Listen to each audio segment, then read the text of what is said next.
அரசியல் அதிரடிகளுக்கும் மாற்றங்களுக்கும் பெயர் போன மகாராஷ்டிரா அரசியல் களத்தில் இப்போது மற்றும் ஒரு திருப்பம் நடந்திருக்கிறது. மகாராஷ்டிராவில் பாஜக, ஏக்நாத் ஷிண்டே தலைமையிலான சிவசேனா, அஜித் பவார் தலைமையிலான தேசியவாத காங்கிரஸ் கட்சி ஒரே அணியில் மகாயுதி கூட்டணியில் இடம்பெற்றிருக்கின்றனர். அதே நேரம் காங்கிரஸ், உத்தவ் தாக்கரே தலைமையிலான சிவசேனா, சரத்பவார் தலைமையிலான தேசியவாத காங்கிரஸ், மகா விகாஸ் அகாடி கூட்டணியில் ஒரே அணியில் இடம்பெற்றிருக்கின்றனர். மகாயுதி கூட்டணியிடமே ஆட்சி அதிகாரம் இருந்தாலும் நடந்து முடிந்த மக்களவைத் தேர்தலில் அந்த கூட்டணியை பின்னுக்கு தள்ளி அதிக இடங்களை கைப்பற்றி அதிரடி காட்டியிருந்தது மகா விகாஸ் அகாடி. இது மகாயுதி கூட்டணிக்கு பின்னடைவை ஏற்படுத்தியதோடு மட்டுமல்லாமல் கூட்டணிக்குள்ளும் சலசலப்பை ஏற்படுத்தியிருந்தது. காரணம், மகாராஷ்டிராவின் சட்டமன்ற தேர்தல் நெருங்கி வருவதால் மக்களவைத் தேர்தலின் முடிவுகள் சட்டமன்ற தேர்தலையும் பாதிக்கும் பட்சத்தில் ஆட்சி கை நழுவி போக வாய்ப்புகள் அதிகமாக இருக்கிறது. மகாயுதி கூட்டணியில் குறிப்பாக அஜித் பவார் தேசியவாத காங்கிரஸே அதிக விமர்சனத்துக்கு ஆளானது. காரணம், அவருடைய தேசியவாத காங்கிரஸ் போட்டியிட்ட 4 இடங்களில் ஒரு தொகுதியில் மட்டுமே அந்த கட்சி வெற்றி பெற்றது. குறிப்பாக அஜித் பவாரின் மனைவி சுனேத்ரா பவார் பாராமதி மக்களவை தொகுதியில் சுப்ரியா சூலேவிடம் தோல்வியை சந்தித்திருந்தார். பாராமதி தொகுதியை பொறுத்த வரைக்கும் அஜித் பவார் அதிகம் ஆதிக்கம் செலுத்தும் தொகுதியாகவே இருக்கிறது. பாராமதி சட்டமன்ற தொகுதியில்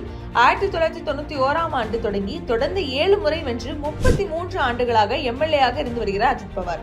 இப்படி தன் கண்ட்ரோலில் இருக்கும் ஒரு தொகுதியில் கூட மனைவியை வெல்ல வைக்காதது அவர் மீது கூட்டணிக்குள்ளேயே அதிருப்தியை உண்டு பண்ணியிருந்தது. அதைத் தொடர்ந்து மகாராஷ்டிராவின் பாஜக மூத்த தலைவர் ஒருவர் மகாயுதி தோல்விக்கான காரணமே அஜித் பவாரின் தேசியவாத காங்கிரஸை கூட்டணியில் சேர்த்ததுதான் என்றும் பேசியிருந்தார்.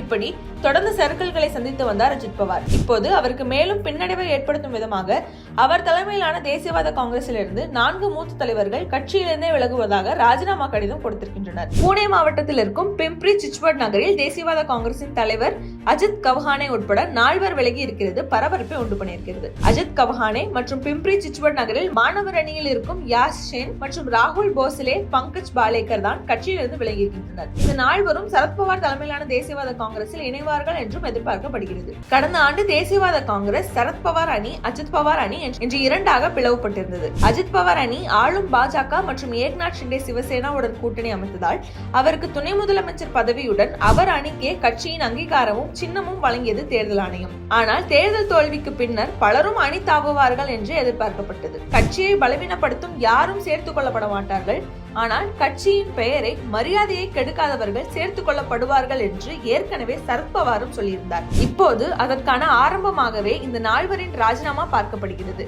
மேலும் என்னென்ன திருப்பங்கள் மகாராஷ்டிரா அரசியல் களத்தில் நிகழப் போகிறது என்ற எதிர்பார்ப்பையும் உண்டு பண்ணியிருக்கிறது.